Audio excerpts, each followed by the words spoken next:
देख रहे हैं पब्लिक समाचार, पब्लिक के हक में।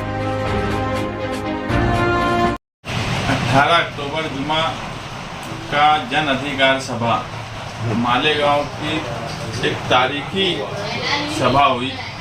ऐसा मालेगांव शहरियान मानते हैं कि प्रोग्राम बहुत शानदार रहा और इतनी तूफानी बारिश, वो भी एकदम पिक के टाइम, जिस वक्त जलसा मालेगांव शहर में शुरू होता है 7:30 बजे, इतनी तूफानी बारिश होने के बाद जलसे में हजारों लोगों का मौजूद रहना, ये कहीं ना कहीं ये साबित कर दिया कि शहर बदलाव की तरफ है। और जो लोग बारिश में भीग रहे थे, आप देखेंगे उस वक्त शान हिंद की तकरीर हो, इकरा हसन की तकरीर हो या अखिलेश जी की तकरीर हो, तीनों की तकरीर में लोगों का एक जोश था।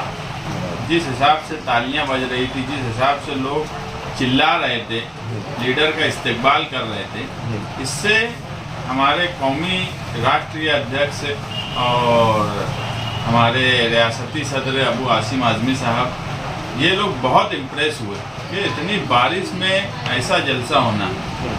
जलसे के बाद अखिलेश यादव जी शान हिंद को खुद बोले कि मैंने ऐसे लोग बंगाल में देखा है और उसके बाद मालेगांव में देख रहा हूँ कि जो बारिश में भीगते हुए जलसा सुने। और उन्होंने कल ही जलसे के बाद ये बात बोली कि ये बारिश जो है, मैं कहीं ना कहीं थोड़ा नर्वस हुआ, मगर उन्होंने मुझे, जब हम हाईवे पे गए और वो ये बोले कि ये बारिश तुम्हारी कामयाबी की निशानी होगी, तुम इसको छोटी बात मत समझना और कल नेशनल मीडिया देखना। और वाकई आज यूपी से भी कई लोगों के फ़ोन आए जिनको हम लोग नहीं पहचानते और उन्होंने भी जलसे की बहुत तारीफ़ की। यानी मैं ऐसा मानता हूँ कि अगर वो बारिश नहीं होती तो जो यूपी के लीडरान है या MLA MP, वो इतना इम्प्रेस नहीं होते थे, क्योंकि पब्लिक जमा करने की बात, वो अखिलेश यादव जी ऐसे कौमी और ज़मीनी लीडर है कि वो पब्लिक बहुत जमा हमेशा कर लेते हैं। मगर बारिश में जो जलसे का फ़ोटोज़ और वीडियो जब वायरल हुए तो वहाँ के लोगों ने भी हमको फ़ोन करके मुबारकबाद दी कि यार आपने हमारे लीडर का जो मालेगांव में प्रोग्राम किया वो बहुत शानदार किया, उसके लिए मुबारकबाद। और मैं अखिलेश यादव जी जो ज़मीनी लीडर, मैं इनको मानता हूँ और कल उन्होंने वो साबित किया कि इतने बड़े लीडर, आम तौर पे ऐसा होता है कि किसी जलसे में या किसी रैली में लीडर आ जाए और उसके बाद बारिश हो तो वो तो ज़रूर रुक जाएगा, मगर बारिश शुरू हो गई हो और तो इतना बड़ा लीडर आमतौर पे नहीं आता। कई सिक्योरिटी के मामले रहते हैं और दूसरे भी मामले रहते हैं, मगर उसके बाद भी वो बारिश शुरू होने के बाद जलसे में आए, मैं उनका भी शुक्रिया अदा करता हूँ। और ये जलसा इंशाअल्लाह एक तारीख रकम करेगा और बारिश की वजह से ही इसको हिंदुस्तान भर ने देखा और नेशनल मीडिया ने भी उसको वैसा कवरेज किया।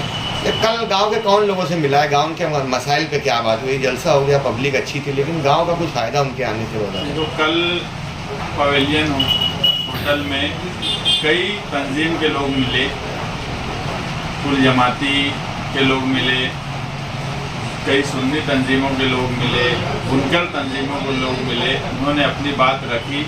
और यही वजह थी कि आप जब अखिलेश यादव जी जलसे में आए और जो तकरीर की, तो ये लोगों ने जो मामला बताया, उन्होंने सबसे ज़्यादा जो फोकस किया वो बुनकरों पे किया। तो बुनकर तंजीमों ने अपनी जो बात बताई और मालेगांव शहर के हालात बनाए, तो उसका रिज़ल्ट मैं देखा वहाँ पर कि उन्होंने बुनकरों पे तवज्जो दी, बुनकर के मसाइल पे बात की और दूसरा जो है वक्फ के ताल्लुक से भी उन्होंने अपनी बात रखी।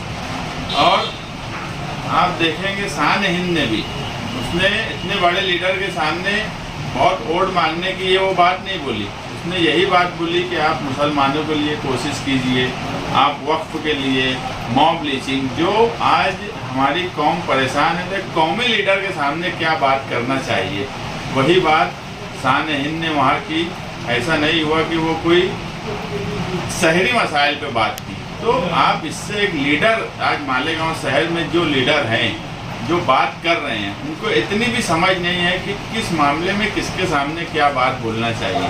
तो मैं ये कहीं ना कहीं तस्लीम करता हूँ कि शहर शान हिंद को जिस लाइन से देख रहा है, वो उस लाइन पे खरी उतर रही है।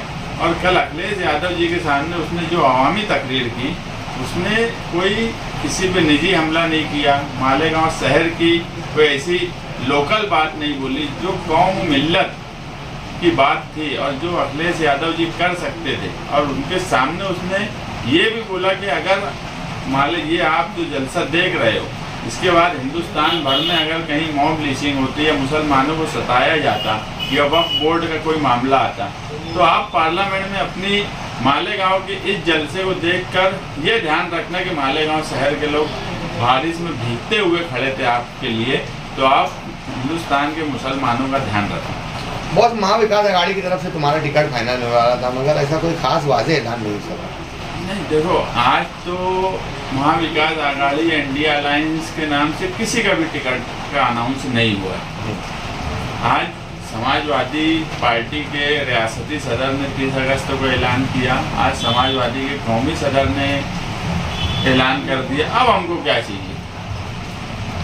इलेक्शन को लेकर क्या तैयारी बॉस आपकी? मतलब आप बोले थे 1 लाख से ज़्यादा वोट, तो मतलब उसके लिए क्या सोचते हो, क्या वसाइल आपके पास? देखो, मैं एक बात बोलता हूँ कि इलेक्शन लड़ने के लिए अगर हम आज मैदान में हैं तो ये आज नहीं है, हम ये तैयारी करीब 3 साल से कर रहे हैं। कि जब हमको ये लगा कि आज के मौजूदा एमएलए वो अपनी बातों पे और कामकाज को लेकर उस तरह का माहौल नहीं बना पा रहे और शहर में फिरका परस्तों के दबाव में वो आ गए, जबकि हमेशा ये हुआ है कि शहर का दबदबा फिरका परस्तों पे रहा, मगर मौजूदा एमएलए जब फिरका परस्तों के दबाव में आ गए और मंत्री दादा भूसे के हर बात में कि उनकी बात सुनने लगे और यहाँ तक कि महायुति सरकार के साथ रहने लगे, शहर में काम काज नहीं करने लगे, तो हम उस वक्त से तैयारी कर रहे थे। और इलेक्शन की बात ऐसी है कि मैं अगर बोला हूँ कि 1 लाख हमको, तो मैं उसको अपनी हार मानूंगा। तो हमारे पास पूरी प्लानिंग है, हर चीज़ है। आज शहर में कोई हिस्सा ऐसा नहीं है जहाँ हमारे पास पार्टी के जिम्मेदार नहीं है, जहाँ पार्टी के लोग काम करने वाले नहीं हैं।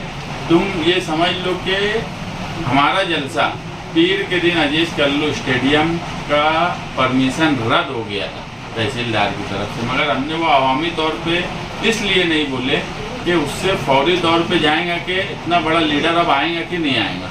लेकिन ये हमारे ही लोगों का कमाल था जो यहाँ बैठे हुए हैं कि इन्होंने 4 दिन में उस ग्राउंड को ये काबिल बनाया, आने जाने वाले रास्ते को ये काबिल बनाया कि 4 दिन में बोलता हूँ कि 20-20 घंटा हमारे लोग वहाँ काम किए।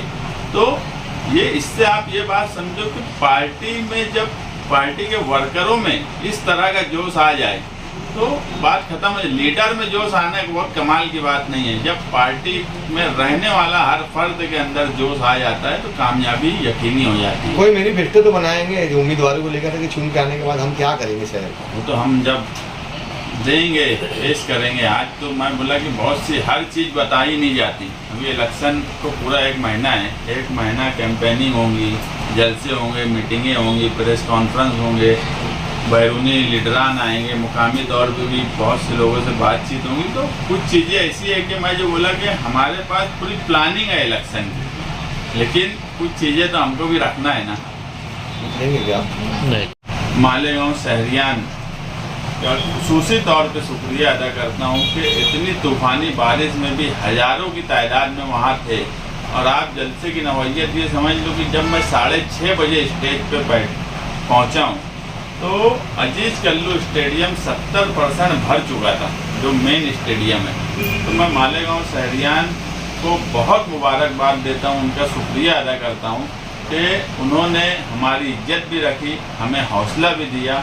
मैं दोबारा मालेगांव शहरियान का अबू आसिम आज़मी साहब की तरफ से भी शुक्रिया अदा करता हूँ, क्योंकि आज जब वो वजर दुनिया से जा रहे थे और वो मिले तो उन्होंने भी ये बात बोली कि यार मालेगांव शहर के लोगों ने कमाल कर दिया। तो मैं मालेगांव शहर के लोगों ने जो कमाल किया है उनको मैं खुसूसी तौर पे शुक्रिया अदा करता हूँ और ये गुजारिश करता हूँ कि आप लोगों ने जिस तरह इस जलसे को कामयाब किया, इंशाअल्लाह 20 तारीख को भी इसी तरह हमें कामयाब करेंगे और 23 नवंबर को इस शहर को एक नया नुमाइंदा मिलेंगे। बहुत अच्छा।